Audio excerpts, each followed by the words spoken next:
Hello and welcome back to the channel. I'm Goffy. If you're new here, I'm a designer and photographer from the UK and we do all sorts of design and photography related things on this channel. In a previous video, we had a look at how the iPhone X in this case, stacked up against the Rollei 35, a small little film camera, and we had a look at the images taken at the same time and compared them.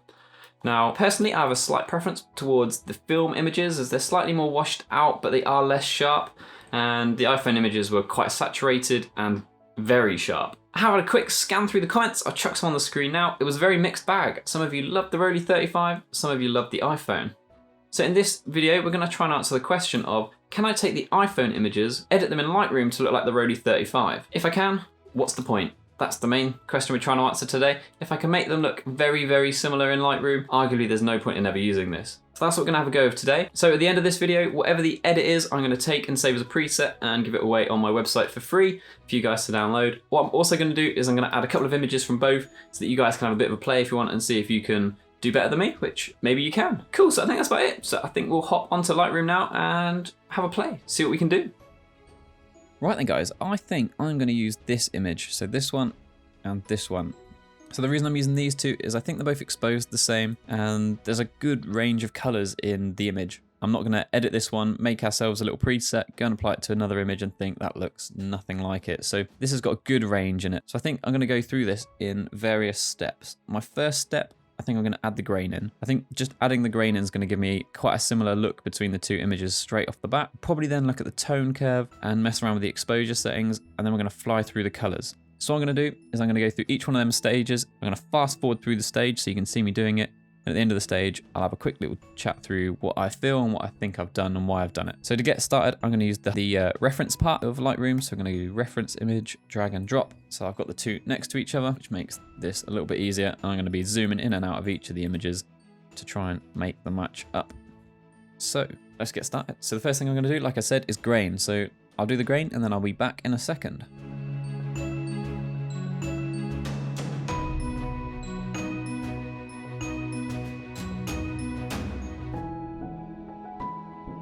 So in terms of grain, I think this one is one of the easiest stages in here. What I've done is I've looked up at the sky, as I think it's quite easy to see the sky. I've just had to play around with the sliders. So what you'll probably see a lot in this video is me dragging the slider from one extreme to the other, and then kind of settling in a place where I think it feels right. The first thing I started with was the amount. That gave me kind of a good feel of how much grain was in the image. So the grain in this Kodak has actually come out quite big, so I think it's quite chunky. So I've given the grain a size of 51. And from a roughness point of view, it's not too rough. It feels about average, to be honest, so somewhere in the middle of the slider feels about right. And I think at that point, we've got the right level of grain in our image. I'm just looking down here too.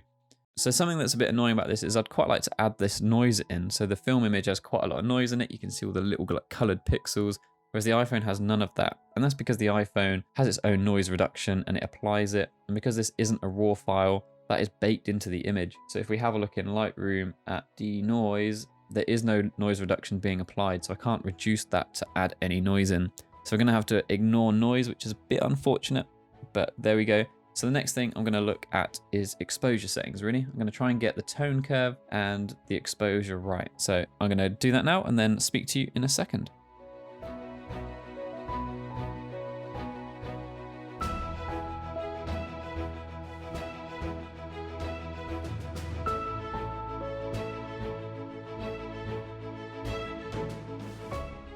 Cool, so I think at this point the exposure feels about the same in each. You may have seen in that video I quickly hopped between the two in full screen mode to have a look at the histogram. I think the two things that stand out with this image is in the film image, if we go back to full screen mode, go to the film image, there's barely any blacks. Well, there's no pure blacks, there's no pure whites. A lot of the image is in this region here, so it's kind of in highlights and the top end of midtones. So I mess around with the sliders a lot to try and replicate that sort of look. And I was conscious of this whilst I was having a play around. So we go back to the iPhone image, go back to reference. Contrast, what that does, it kind of squeezes this together. So it drops off the blacks, drops off the whites and pushes everything towards the middle. Just looking at the images as well, the film image doesn't look all that contrasty. So I dropped the contrast down. From a highlights point of view, a lot of the highlights I was dropping was to get rid of this bit up here in the whites. So I dropped the highlights down a lot.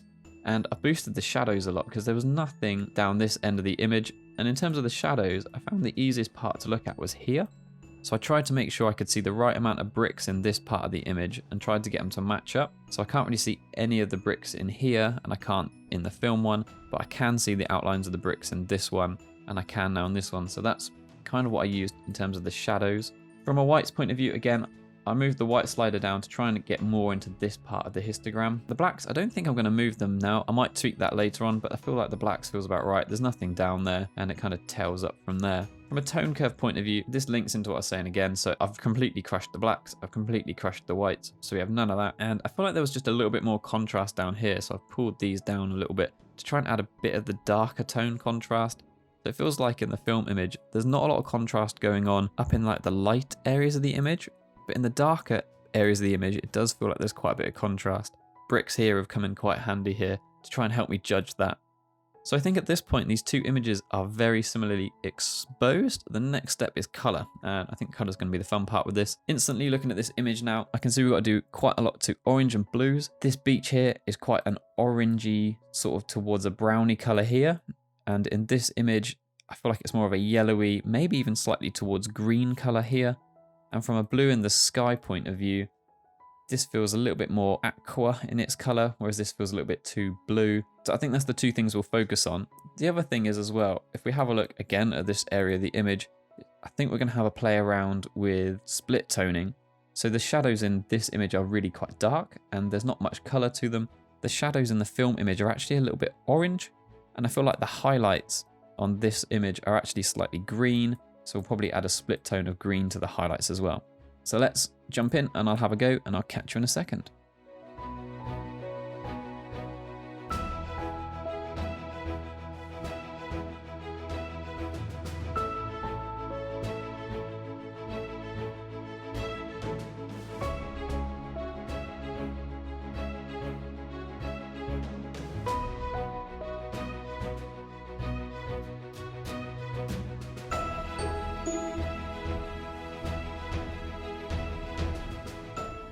Feel we're getting quite close here now. I feel like these colours are looking quite good. So one of the things I didn't talk about earlier that I did do in the end was I turned the tint slightly green.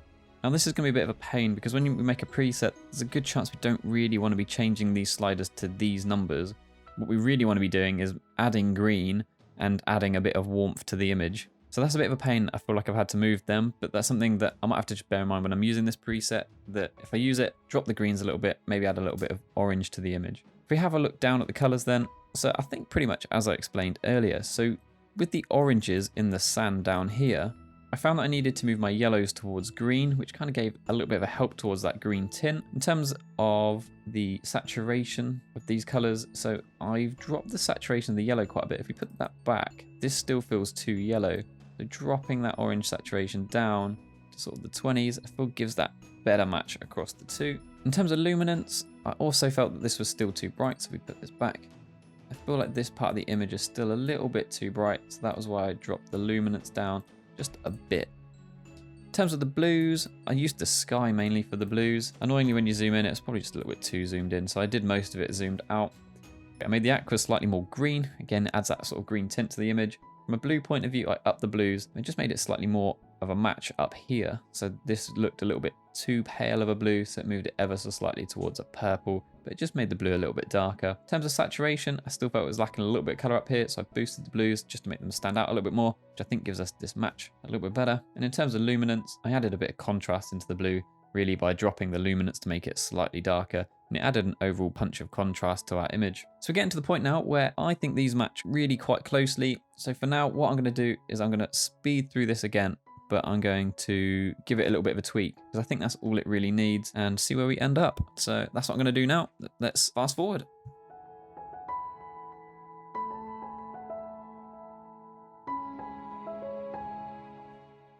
So I'm going to quickly stop. So two things that I haven't messed around with at this point are texture and clarity. The image here is quite sharp, so I think what we're going to do is we're going to take off a little bit of the texture off of the iPhone shot just to try and reduce that down a little bit. We might just reduce the clarity just a nudge, just to add a little bit of a sort of a softer feel to our image. I think we'll go with something like this. So that was two sliders I hadn't played around with before, but I feel that feels about right. So I'm going to hop back to tweaking. That was just something I hadn't touched on, so I thought we'd have a quick talk about it. Okay.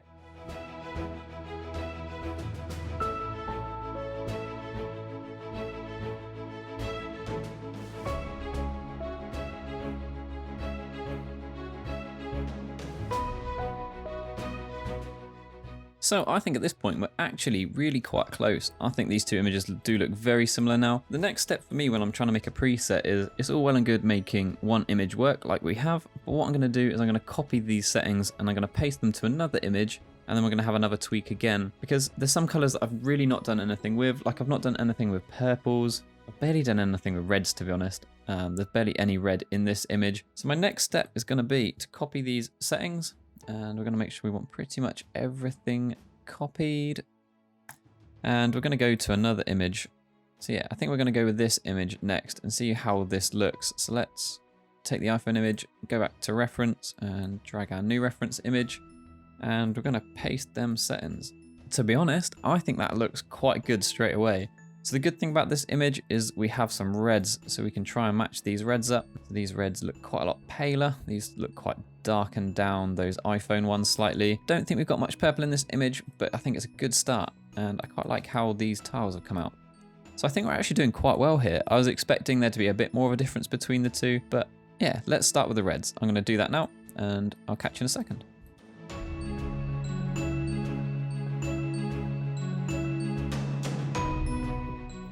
Cool, so we've done the reds, and I think this is starting to look really quite good again. I don't think there's too much between these two images that I'd want to change. I think if anything, maybe there's slightly too much orange in this, so maybe we shouldn't have changed the color balance quite so much. But like I said, I think this is something we're going to have to change pretty much with every image anyway, if we're applying it to something that's not on iPhone where the defaults aren't 0 and 0. But I think that's quite good, so what we're going to do is we're going to hop to another image and have another play it again. So let's copy these settings, and let's go back to, let's try this image. So that's the iPhone one, that's the film one. Reference it up, drag and drop it on, and then paste the settings.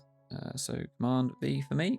I think the exposure of the iPhone image is in general quite a bit lower, so I think we'll need to up that. And exposure isn't really something that I like to bake into a preset. So I think there's two things that you never really want to bake into a preset. They're color balance and exposure. I think you always need to tweak these. The fact that I've had to change the exposure to get these two to match, I'm pretty relaxed about, and I don't really want to build that into a preset.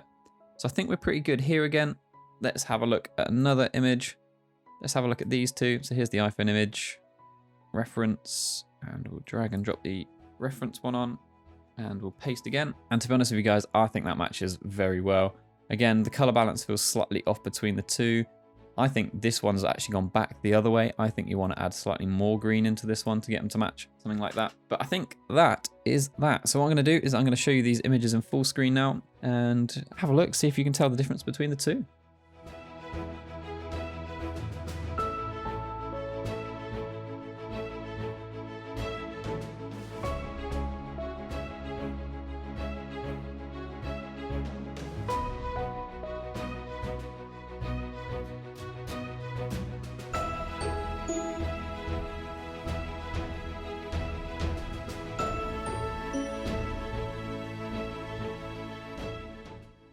So guys, what did you think? Personally, I'm very surprised at how easy it was to match up the two images in Lightroom and create a preset that seems to be pretty consistent at working across images.